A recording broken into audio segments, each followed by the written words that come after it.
President-elect Joe Biden will be taking on a severely damaged economy as coronavirus cases surge across the country. According to CBS News exit polls, of the voters who were most concerned with the economy, 83% said that they would be voting for President Trump. However, the same exit polls reveal that voters were split right down the middle on who they believed would best handle the economy while in office. Right now, more than 20 million Americans are getting some form of unemployment assistance. For many, the money will run out soon, which will add an additional drag on the economy. Idrees Kahloon is the U.S. policy correspondent for The Economist, and he joins us now. Idrees, thanks for being with us. Looking ahead to the Biden administration, what are the biggest economic issues that he's going to face when he takes office? The biggest economic issue he's going to face is simply containing the virus until a vaccine can be widely distributed. Before he can address the rest of the economy, I think that's the first order problem. And that means not only paying for vaccine distribution, but making sure that testing is ramped up as more and more Americans get sick, and that something like the public health core of 100,000 Americans who can help contact trace is put into place. That public health infrastructure is going to be fairly important. Then it's going to come to the stabilization measures that are needed to secure the economy. And the CARES Act provisions, many of them expired in July. More of them are going to end at the year's end. There are going to be millions of Americans who were getting unemployment benefits who are no longer doing so. There is a continued drag on state and local economies who are having to fire their workers. All of those will need to be fixed before the American economy can get back into order. And that's going to require not just Biden's action, but Congress as well. Yeah, let's talk a little bit more about what is likely going to happen when the vaccine starts to be distributed. There has been talk of a possible Biden bump after that vaccine goes into widespread use, people spending some of the money that they've held on to during the pandemic. In fact, President Trump, before, when he was predicting an early end to the coronavirus pandemic, also said that there was going to be this immediate return to normalcy and that the economy would thrive as soon as we were clear of the pandemic. Do you expect that that's going to happen? I imagine that as soon as the vaccine starts to become widely distributed, consumer confidence will increase. We saw that had been slipping in the past few months, and people will be returning to bars, restaurants, those kinds of things. I imagine that you would see a pretty significant bump to the economy as soon as that happens. Now, it might not be for a few months, and Biden warned in his economic speech that he gave on Monday that we were headed towards a very dark winter. So while there might be a strong recovery, it might come after a fairly bruising few months. The other part of this is obviously going to be how Washington responds to a stimulus deal. And those negotiations have slowed to a grinding halt, really. Is there any chance that we're going to see more help from the federal government in the next couple of months? You know, it's always seemed murky over the past couple of months. Democrats and Republicans have really not seemed to budge very much. You get intermittent reports of something close to a deal, which then dissipate. It seems unlikely that we're going to get even a modest stimulus package in the lame duck period. President Trump is obviously consumed with trying to litigate away his election loss, so there's not going to be much attention on this from the White House. Nancy Pelosi still wants a very large package, around $3 trillion. Mitch McConnell in the Senate wants a much smaller package. And it doesn't seem like they're anywhere closer to getting a deal together.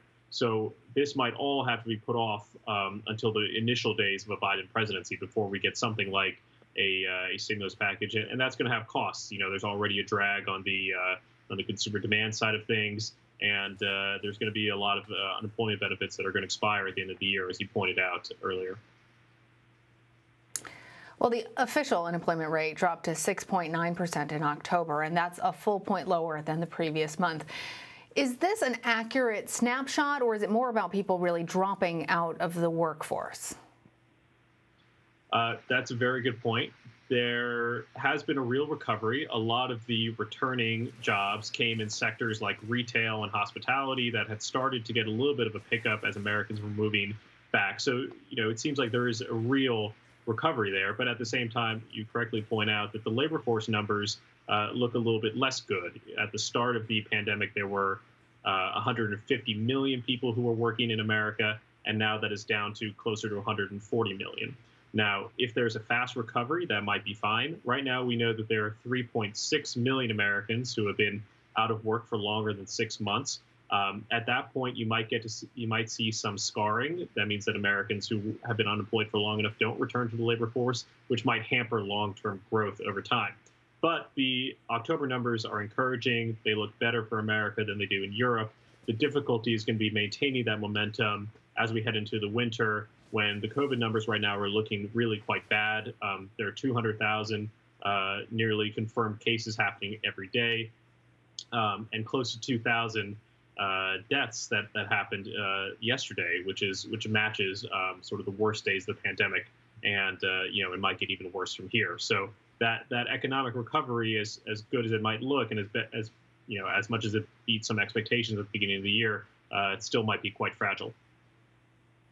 Yeah, that's part of what I wanted to ask you about, because we have heard that some states are talking about lockdowns where we're having as bad of numbers as we've ever had, and in some cases, and in many places, worse than during the early days of the pandemic, where the economy really did slow tremendously. At the same time, we're hearing that Pfizer has applied for emergency approval of its coronavirus vaccine. Several of the other clinical trials are going very well. Where is consumer confidence at this point? Jerome Powell from the Federal Reserve said that there were some signs that consumer demand had slipped. At least when we measure consumer confidence, it looks like it's slipped a bit, despite some of the good news that we've gotten. And the Pfizer vaccine is incredibly encouraging, but distribution of it is going to be quite difficult. That's something that it would be good if the Trump administration and the incoming Biden administration were coordinating on that, because that's going to be a significant challenge. One of the epicenters of the COVID outbreak right now is North Dakota and South Dakota.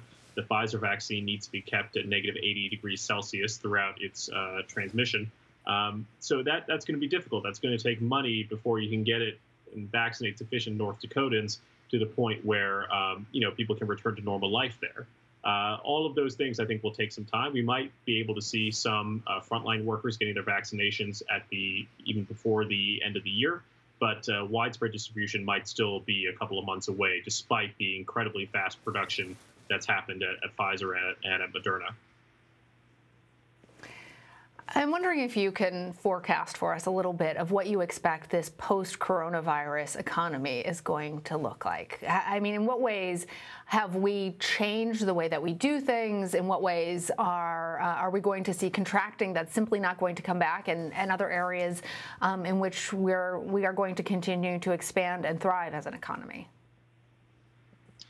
Well, I think we've seen an accelerated shift towards digitization as people have moved indoors. White-collar work has largely exists online. This interview is happening online. People are buying their all sorts of things online. That's accelerating the trend that was already going on. Small box retail stores were not doing very well. This shift catalyzed and accelerated, I think, something that was already going on. I imagine that we'll see that continue. It was something that was always going to happen, but I believe it'll go with more force, and the economy that emerges is going to be much more digital-centered, much more tech-centered than it was even before the pandemic. All right. Idrees Kahloon, thank you. Thanks so much.